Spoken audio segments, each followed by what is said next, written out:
मुझसे होनी चाहिए थी, उससे नहीं। बताओ, मैं सब सुनना चाहती हूं। तुम्हारे दिल में आखिर क्या है? शिफा गुस्से में कहती है।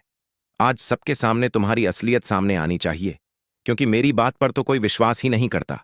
घर में शिफा और माज की शादी को लेकर पसंद तो है, लेकिन इस बात को भी नजरअंदाज नहीं किया जा सकता कि शाजिर हर लिहाज से माज से बेहतर नजर आता है।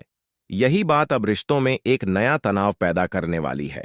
माज और शिफा के रिश्ते को लेकर सवाल उठने लगते हैं। शिफा की तरफ इशारा करते हुए कहा जाता है कि बहन एहसान न लेने का दिखावा कर रही है, जबकि भाई लगातार शाजिर के एहसान स्वीकार करता जा रहा है। इसी दौरान शिफा की रिकॉर्डिंग करने की बात भी सामने आती है, जिससे मामला और ज्यादा गंभीर हो जाता है। दूसरी तरफ, जब परिवार को डर होता है कि कहीं शाजिर को घर से दूर न कर दिया जाए, तो उसे दूसरे शहर से बुलाया जाता है। शाजिर भी पीछे नहीं हटता और आलियान का घर उसकी असल कीमत से दोगुनी रकम देकर खरीद लेता है। माज को जब इस बात का पता चलता है कि शाजिर ने आलियान का घर खरीदकर उसे तोहफे में दे दिया है, तो वह सीधे शिफा के पास पहुंचता है। वह शिफा से कहता है कि तुम शाजिर का एहसान न लेने का नाटक कर रही हो, जबकि तुम्हारा भाई उस पर लगातार एहसान लेता जा रहा है। वह शिफा को समझाता है कि उसे शाजिर जैसे नेक इंसान पर लगाए गए इतने बड़े इल्जाम पर शर्म आनी चाहिए।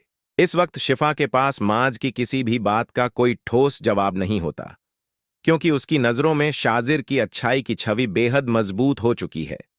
लेकिन शिफा अब हार मानने वाली नहीं होती। वह ठान लेती है कि शाजिर के खिलाफ सबूत जुटाकर उसका असली चेहरा माज के सामने जरूर लाएगी। इसी तलाश के दौरान शिफा को पता चलता है कि शाजिर अक्सर आलियान के घर आता जाता रहता है। जैसे ही शिफा अपने भाई आलियान के घर पहुंचती है और शाजिर को इस बात की खबर मिलती है, वह भी वहां पहुंच जाता है ताकि एक बार फिर शिफा को मनाने की कोशिश कर सके। वहीं आलियान की पत्नी शाजिर के बारे में कहती है कि उसे इस बात का पता है कि माज और शिफा का रिश्ता परिवार की पसंद था, लेकिन इसके बावजूद शाजिर किसी भी मामले में माज से कम नहीं है, बल्कि शिफा के लिए शाजिर एक बेहतरीन जीवन साथी साबित हो सकता है। आलियान की पत्नी की यही बात जब शाजिर सुनता है, तो वह बेहद खुश हो जाता है। अब उसके मन में यह उम्मीद और भी मजबूत हो जाती है कि अगर कभी माज ने शिफा का साथ छोड़ा, तो आलियान उसकी शादी शाजिर से करवाने में बिल्कुल देर नहीं करेगा। अब देखना यह होगा कि शिफा आखिर शाजिर की सच्चाई सामने ला पाती है, या उसकी अच्छाई का यह भ्रम और भी गहरा होता चला जाता है।